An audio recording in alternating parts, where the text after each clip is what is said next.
우리가 출애굽기를 마지막 우리가 보면서 여기에 말씀 속에 하나님의 영광이 충만했다. 여러분 정말 하나님의 영광이 드러나는 그런 삶을 우리가 살도록 항상 우리 주님의 이름이 존귀하게 되고 또 예수님 믿는 사람이 정말 그런 빛을 드러내는 그런 우리가 삶을 살아야 될 겁니다. 그래서 우리가 이 광야 생활이라는 것은 우리가 살아가고 있는 것이 이게 광야의 여정이에요.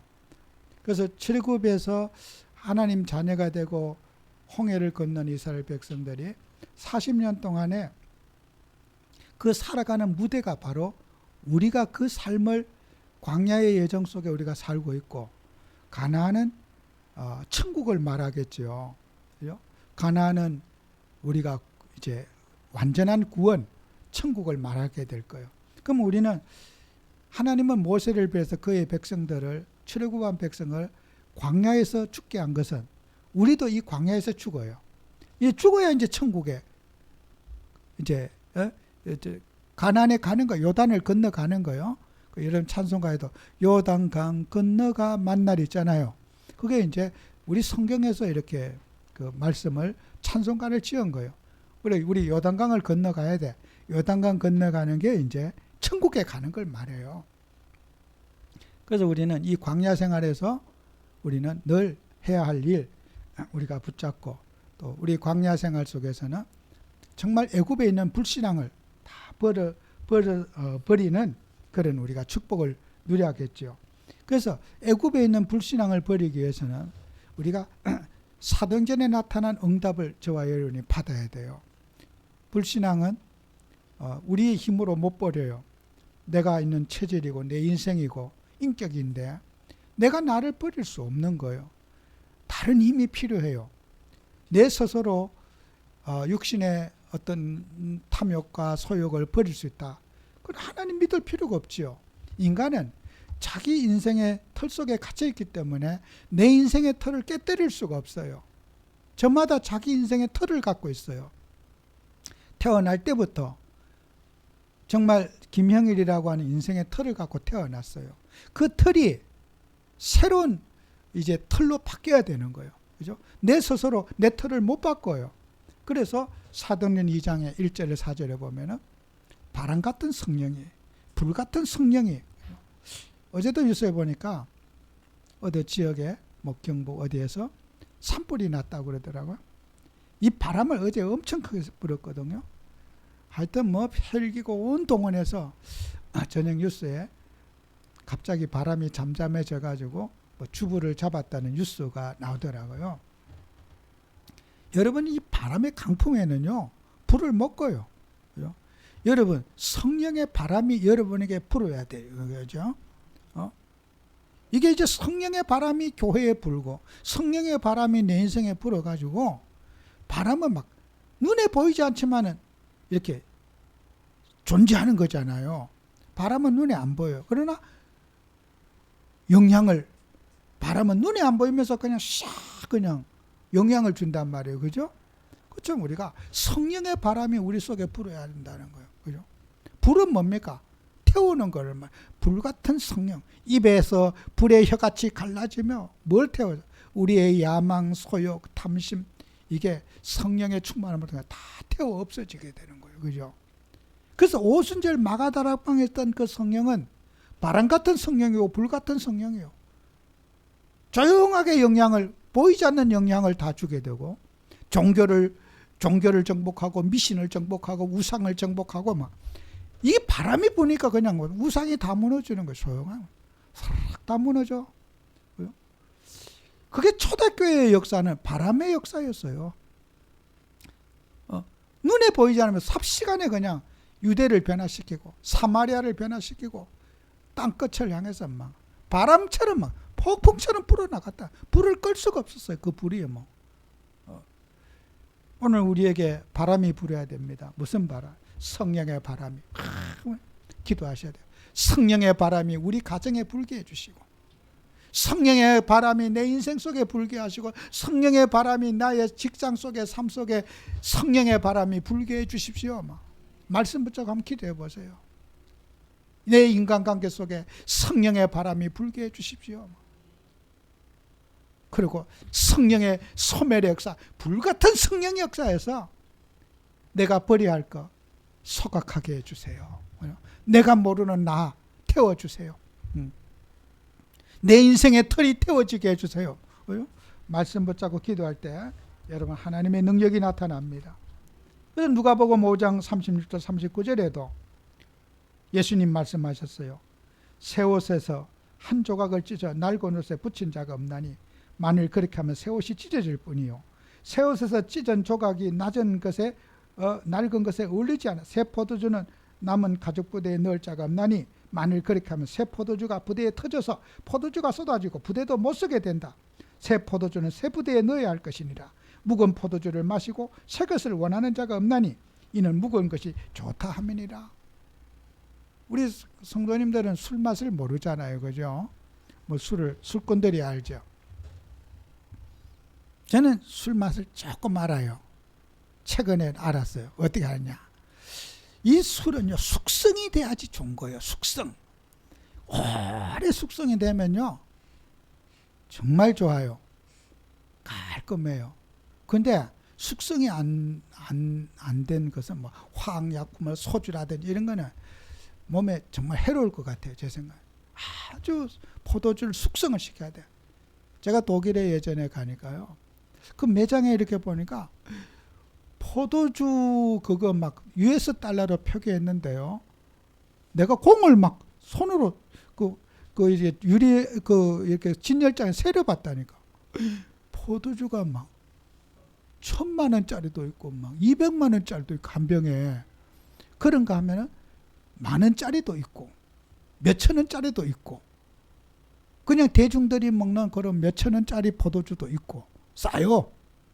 그리고 어떤 거는 동그라미를 어이구 눈이 새를 이건 누가 사 먹냐 이거. 와 어마어마하게 비싸더라고. 그건 이제 막 200년 된 산도 있고 400년 된 포도주도 그게 숙성이 400년 동안 포도주가 숙성이 된 거야. 그러니까 잘 이제 작것이 다 속아서 없어지고 포도 그 원액만 싹 남은 거야. 제가 목회를 안 하면요 포도주 공장을 한번 해봤으면 좋겠어요. 제가 조금 이제까지 인생 살아오면서 누구한테 배운 건 없는데 제 스스로 터득한 비법이 하나 있어요. 실제로 있어요. 거짓말 안 해요. 지금 교회 냉장고에 있어요. 제가 그 시골의 마당에다가 포도나무를 한 그루 심었는데 한 20년 전에 포도가 이렇게 하니까 뭐 가끔 어쩌다 내려가잖아요. 뭐 봄에 안 가니까 따로 가면요 익지도 않아 가지고 그냥 뻘그럭하게 이래도 다시 올 수가 없으니까 좀 덜 익은 걸 그냥 몽땅 다 오는 거야. 집에 오면 아무도 안 먹어. 그거 쉬어서 그냥 까맣게 익을 때까지 내가 그 하루 갔다가 오는데 그때 갔을 때 안 익으면은 이제 안 익은 걸 아까워서 이제 막 벌들이 다 빨아먹고 하니까 아까워서 따와서 집에 갖다 놔도 아무도 먹을 사람이 없어요. 그 제가 그걸 그러니까 또 약도 안 쳤지요. 그렇게 내 나름대로 정성을 다해서 한 거라 아까워서 제가 버릴 수가 없잖아요. 그래서 그 포도를 깨끗하게 씻어서 이제 제가 조금 덜 익은 포도주를 담궜어요. 담궈놔도 그 덜 익은 포도 담으면 쉬어요. 담아도 쉬어요. 그걸 제가 지금 한 10년 이상 보관해 놨거든요. 보관해 놨는데 이제 처음에는 이제 그게 빨간색이 되잖아요. 나중 가면 그게 맑은 투명한 색깔 백포도주로 변해요. 지금 이제 다 찌꺼기는 싹 깔아내고 백포도주로 되어 있는 상태거든요. 근데 조금 쉬어서 그렇지 입에 조금 되면요 맛이 그렇게 깔끔해요. 이 시중에 있는 그 산포도 그하고는요 그냥 그야말로 비교가 되지 않아요. 앞으로 더 10년을 놔둬도 그 포도주 안 상해요. 그냥 저는 뭐 먹을 일도 없지만 그냥 계속 놔둬요.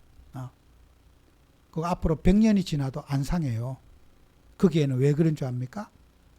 불순물이 들어가지 않았기 때문이에요. 물도 안 들어갔죠. 설탕도 안 들어갔지요. 소주도 안 들어갔지요. 그 자체로 그대로 숙성을 시키는 거예요. 숙성을 오래될수록 이제 맛이 더 향이 좋아지고 그러는 거예요. 지금 있어요. 드시고 싶으면 가져가서 내가 줄게. 맛도 모르시네. 저는 그 욕심은 어서 보관해놨어요. 10년도 넘었어요. 지금 있어요. 해가 지날수록 좋아져요. 저게. 왜요? 제가 왜 얘기합니까? 불순물을 제거하라. 숙성을 시켜라. 우리 마음속에 있는 모든 탐심이 이게 싹 숙성돼서 녹아 없어져야 돼. 야망과 동기가 다 없어져야 돼. 불신앙을 버려야 돼요. 그죠? 오리지널, 오직 믿음만. 오직 우리 예수님만 썩지도 말고 보태지도 말고.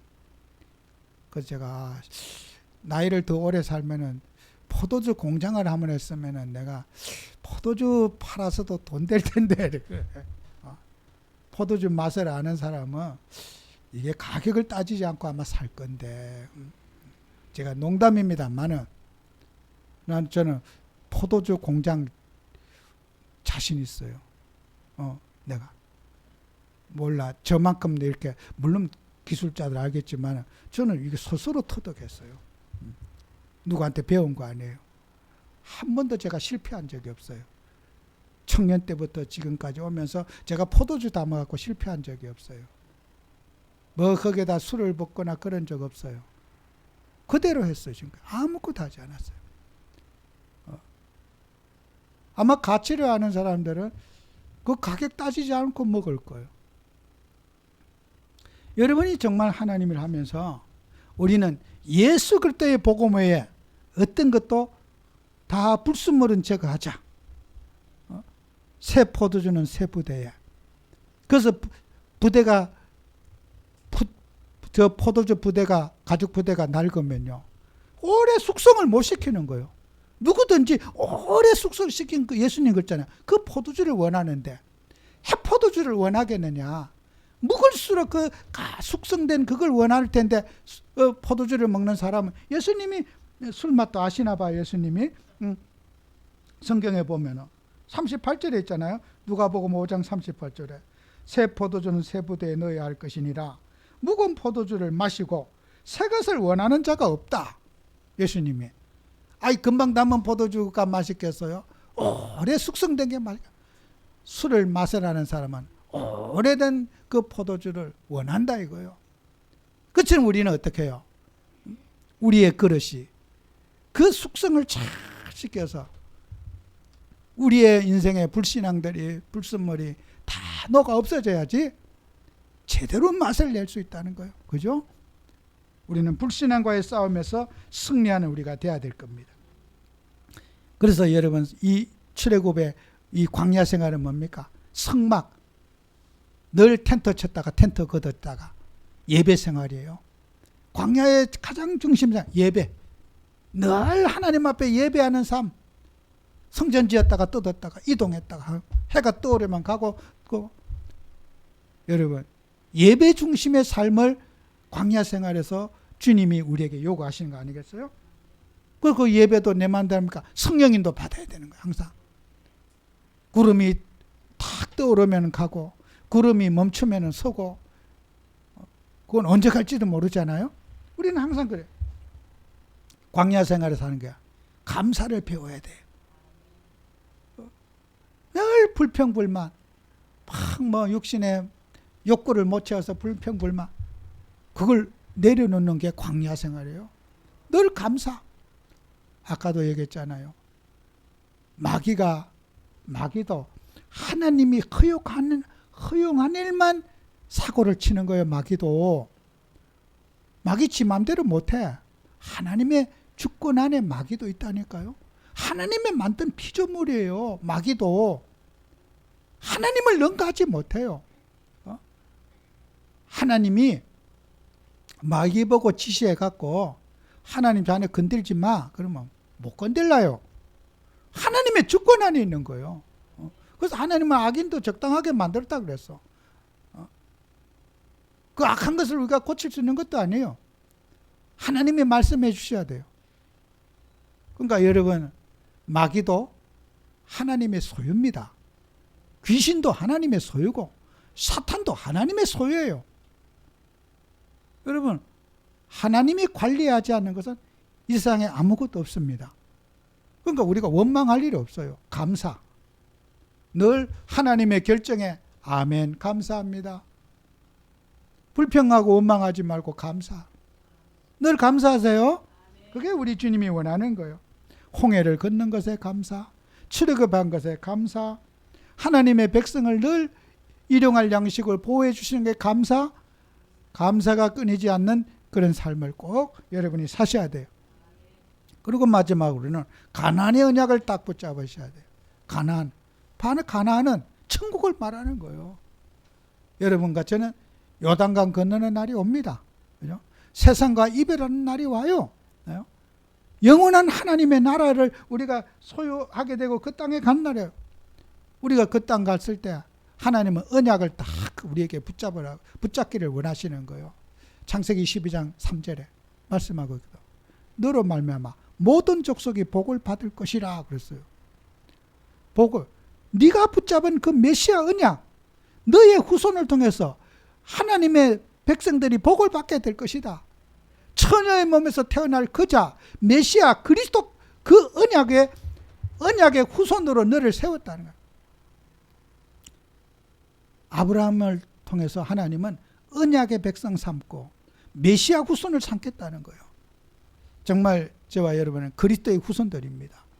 그 우리는 이 그리스도의 복을 받게 되고, 여러분 세계 복음화의 열쇠는 하나님이 움직여 계셔요.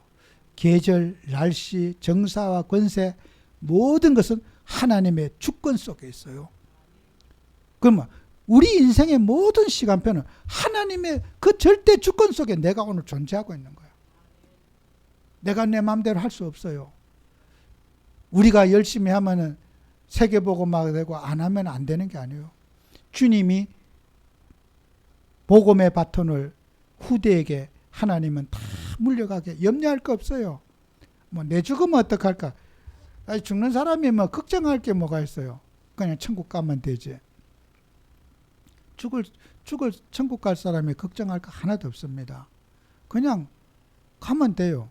주님 앞에 가면은 그 나머지 일은 또 하나님이 하셔요. 나를 이 자리까지 무지몽매한 나를 하나님이 보고 말게 하시고, 하나님이 순간순간 하나님이 나를 살게 하시고 존재하게 하신 하나님. 저도 이렇게 내가 살아왔느냐 하나님이 살게 했느냐 저 자신에게 이렇게 질문해 보면은 내가 살아온 게 아니더라고. 내가 죽을 수 있는 기회가 참 많았던 것 같아요. 운전하면서도 죽을 수 있는 기회가 많았고, 뭐 물에 빠져서도 죽을 수 있는 기회가 많았고, 놀다가도 죽을 수 있는 기회가 많았고, 뭐 전철에 끼어서도 죽을 수 있는 기회가 있었고, 죽을 수 있는 기회가 참 많았어요. 근데 내가 살았던 건가? 내 재주로 살았는가?